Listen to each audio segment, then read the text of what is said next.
Put God first. Your presence in their lives gives them validation. Our children don't need us to be superheroes. If you do these things, the next generation and the generations that follow will live in a world far better than the one we have today. Men, stand up, be fathers.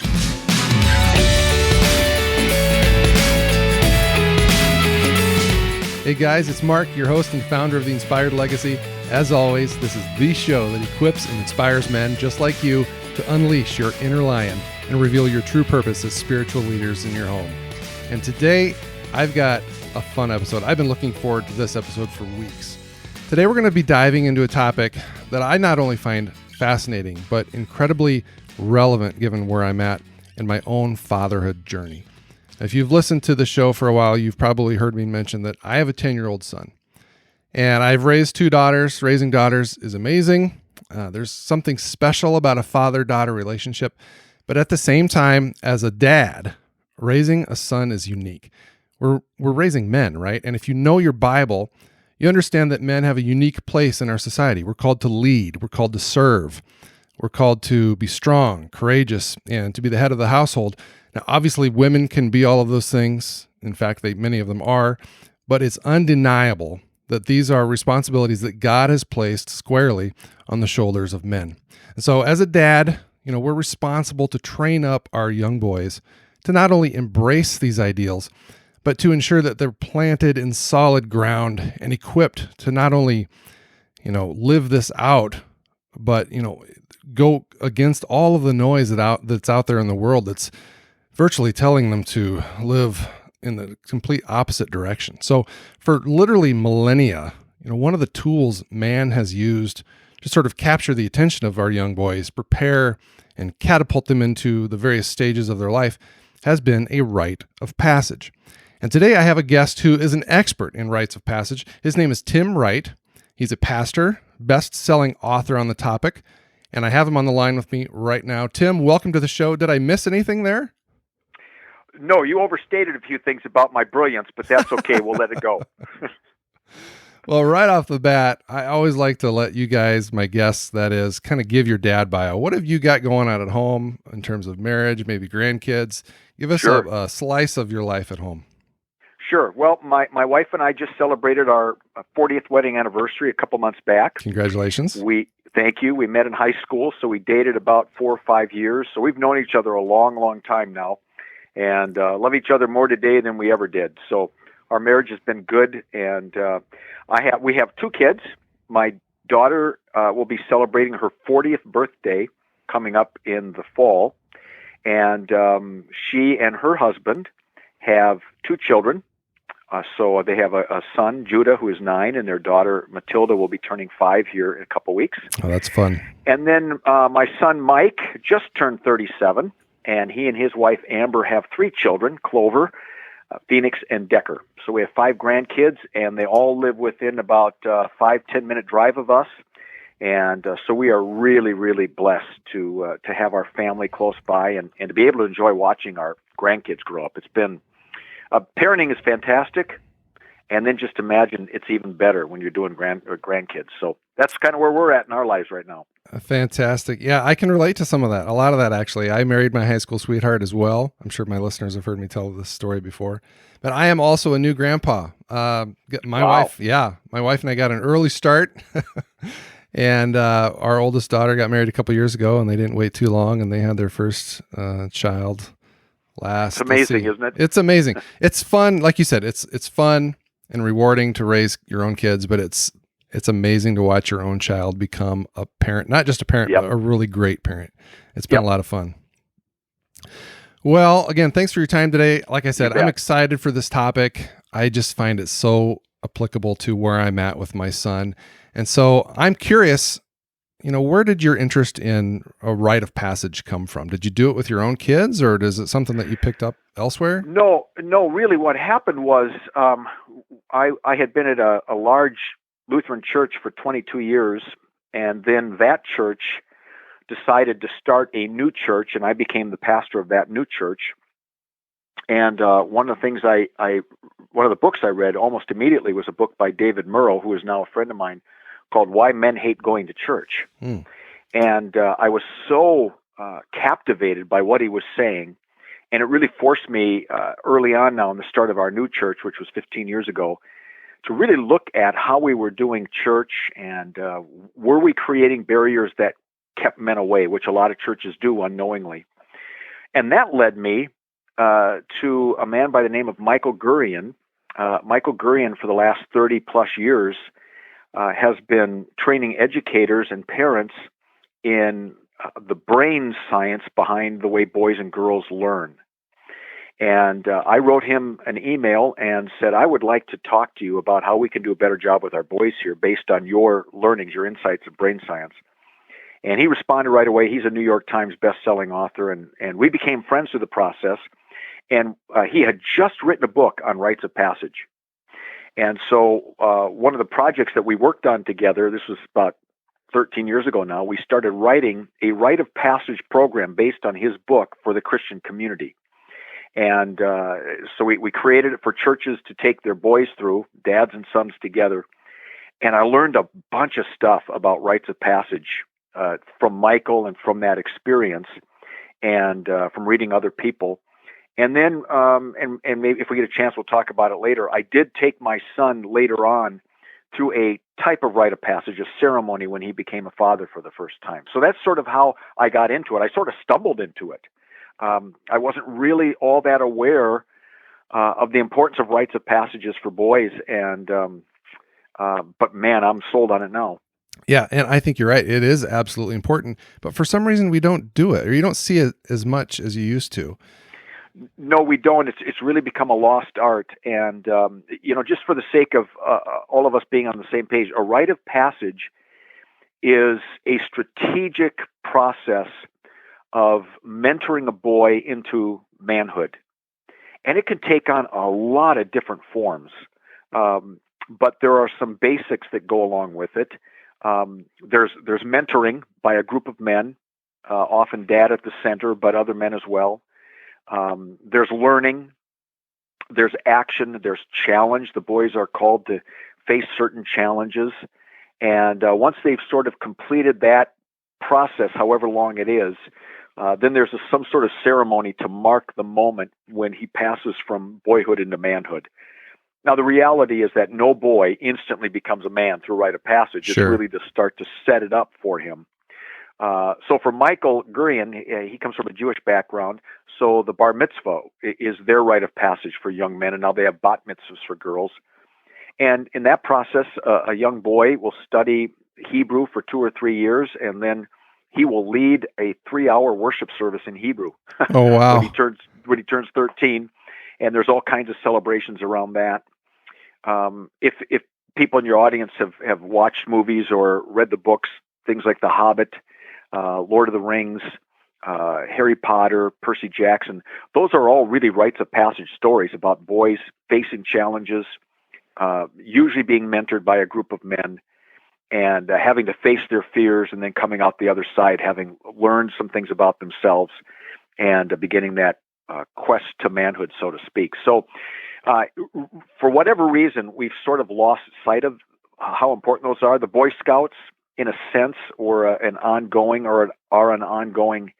way of training boys to be men. Sure. But really, we don't have a lot of intentional ones anymore. And what that means is that every boy has this primal need to prove himself to be a man, to show himself to be a man. Yeah. And so if he doesn't have a rite of passage to do it, or he doesn't have good men pouring good masculine energy into his life to lead him and guide him, he will make it up on his own.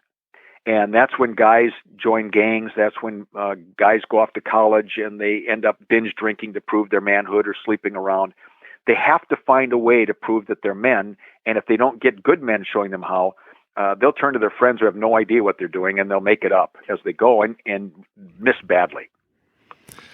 Wow. Yeah, that's a really great point. I had never really put those two together, but you're absolutely right. I mean, you see the inherent need for boys to prove that on the playground, but then you're absolutely right. Yes. They go off to college and it's essentially the same thing, just different activities. Yes, right. And I guess you could maybe even say the same thing about alcohol. I mean, Yes. so many kids, in fact, in my own experiences, you grow up, alcohol is taboo, and which almost makes kids want it more. That's right. Yeah. Don't eat the cookie. Right. And there it is. But I feel like you could show them, demonstrate the right way to handle it, so that when they do become of age, it's more of an learned trait. Yeah, right. And that's really, you're really hitting it. That's really what a rite of passage is meant to do, is to not only instill good character into a boy, and instill good masculine energy and values into him, but really to help him learn how to make wise decisions about life. And, all families have a little different perspective on alcohol, but you want to train your son, how, if drinking's okay in your family, how to do that responsibly, how to make wise decisions about driving and who's in your car and who's not in your car, how to make wise decisions about dating and sex and all those things. And that's all a part of it. And we give boys little pieces of it, but we never give them a systematic, intentional training that can go anywhere from months to a few years. And then, the beauty of a good rite of passage is that you follow it up over and over again at special moments in a boy's life to just remind him of what he's learned, where he's headed, celebrate the good things in his life, challenge the things that maybe he's not quite got right. And, part of it is right now, we live in a culture where boys and men, for that matter, are kind of lost. Yeah. We put, understandably so, you've raised, daughters. I've raised a daughter. I've got 2 granddaughters. We have put a lot of energy the last 60 years into getting girls caught up. But girls got caught up in 1982, and they have just soared by boys. And yet you'd still think that girls are behind. The truth is that young adult women are making more money than young adult men because they're better educated than young adult men. But you don't hear those stories. We just keep hearing that they're making less money than men and this and that. We've got to fight for girls. We shouldn't stop fighting for girls. But just because we're fighting for girls doesn't mean that we can't fight for our boys. And we've had very few people really fight for our boys. And so they're behind in school. They're behind in their passions. A lot of guys either become overly violent or they just check out. And this is where a rite of passage can reinstill in a boy the sacred nature of being created in the image of God, male, and that it is good to be a man. It is good to be masculine. And in spite of all the labels out in culture right now about men, we are sacred, created in the sacred image of God, just as females are. And a rite of passage helps instill that sense of goodness into a boy so that he can become a good man, which is what we all want.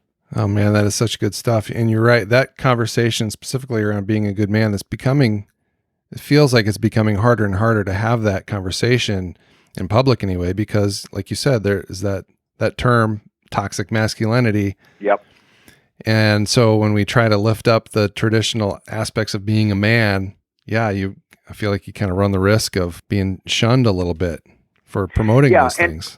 And unfortunately right now, from our government to our entertainment industry, we're not seeing a lot of good men. We're seeing a lot of men behaving badly, and I think these are a lot of guys who they didn't have good men pouring masculine energy into them. They didn't have good men putting boundaries around them. And so when you look at some of what's happening in our culture today, I'm with the women. These are not good men. Yeah. But that doesn't mean that men are bad. Right. These are just not good men. And at the same time, there are all kinds of good men all over the place every single day doing their jobs, providing for their families, raising their kids. And nobody really holds that up and says, isn't that great? But that's really what it means to be a man. Just, as one of my friends likes to say, he's a sports radio guy, just do your job. And, for men, do your job, be a good man. And we just don't have enough of that training, understanding. We're a little afraid to talk about masculinity right now in our culture, and we shouldn't be. And so, to get back kind of to your question, that's what a rite of passage does. It really helps a boy understand in a mentoring relationship with other guys this is what it looks like to be a good man. And this is what it looked like for me to be a good man, because Tim Wright's going to be a different kind of man than, say, Mark, who will be different from somebody else. But the point is, we're all good men. And in our case, you're motivated by this deeply sacred call to be people of faith and to follow Jesus into good life and into a productive life. Yeah. And so much of it has to do with not necessarily what we say, but what we do, right? Because our kids they watch us. They watch our every move. They soak up our actions like a sponge, and then they kind of, live that out themselves. I wonder, I live in the Midwest, so I kind of, I tend to look at life through that lens. So maybe this is just a geographic thing, but, you look at life 60 years ago, and there was so much more emphasis placed on work on the farm. Work on the farm, and kids would work alongside their dads or older hired hands. And they sort of were brought up by these hardworking, rugged guys.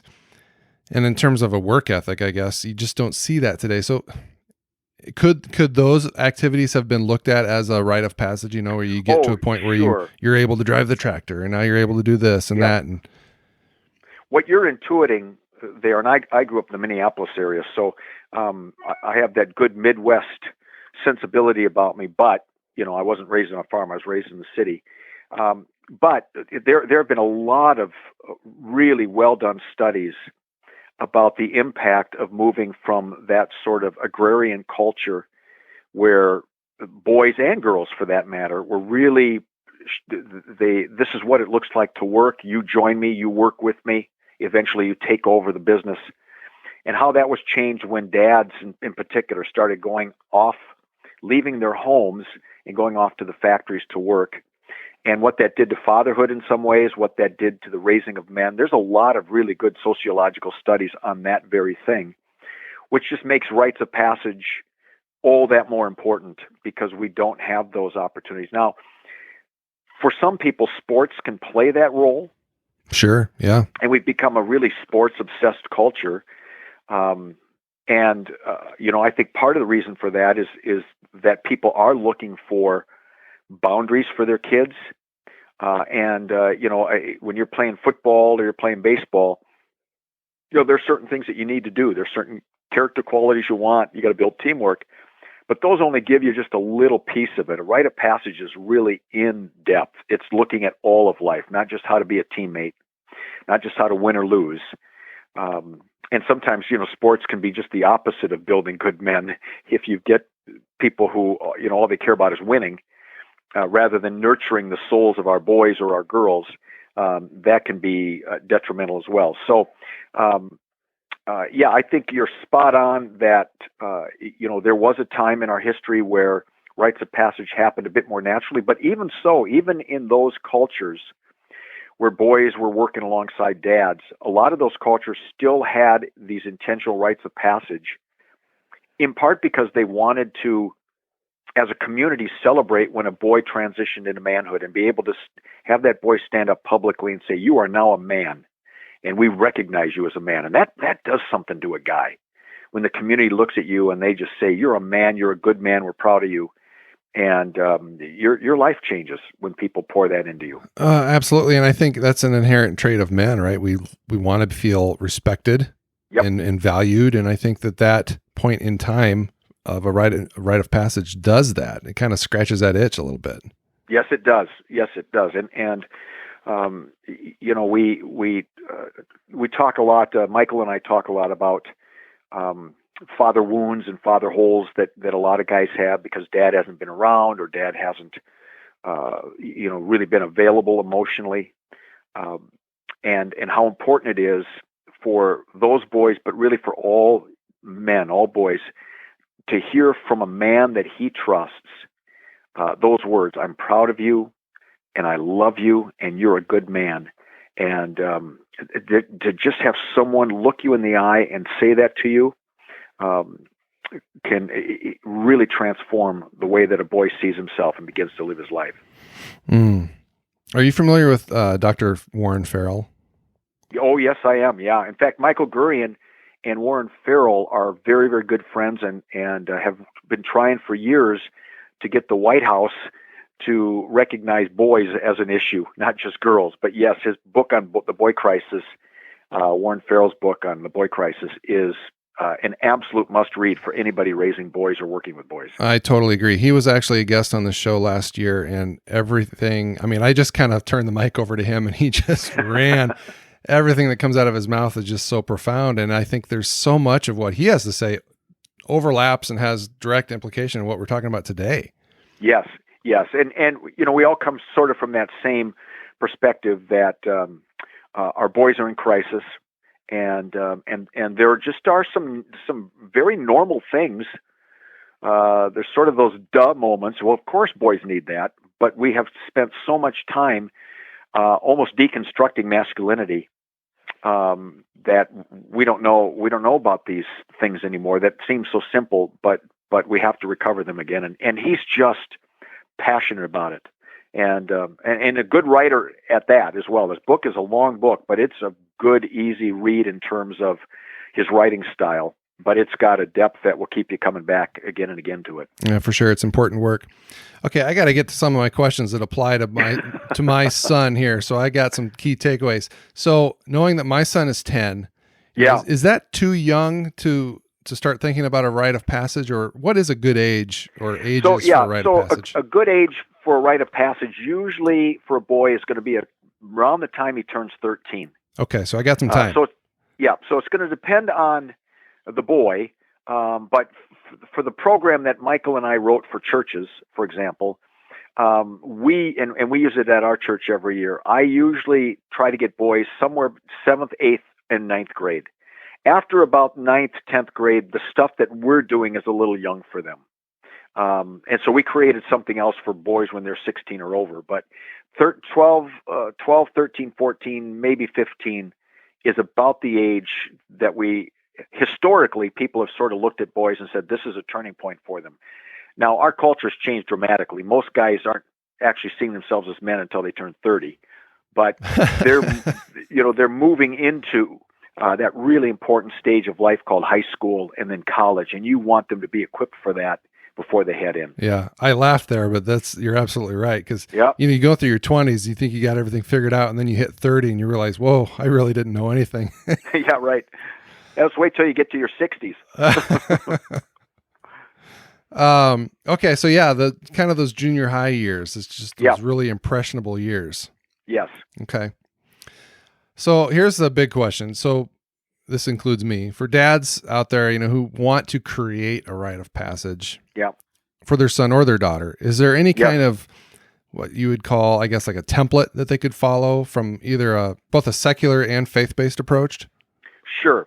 They could certainly go online and do a search of rites of passage, and they're going to find some things. I do have some recommendations. For those whose boys are a little bit older, but 13, 14, and so on, Michael Gurian's book called The Purpose of Boys is a wonder-filled book on what rites of passages are, and he just gives you a model to use, a template to use, and then questions that you can use for it. Okay. So that's called The Purpose of Boys by Michael Gurian, Gurian. Okay, we'll be sure to link to that in the show notes. Yep. And then Michael and I took that and we actually created several different rites of passage experiences. So the main one is for churches and congregations to take a group of boys and their dads through it together. So it's it can be, for me, usually it's 3 or 4 guys and their dads. And I lead it, and we go through that together.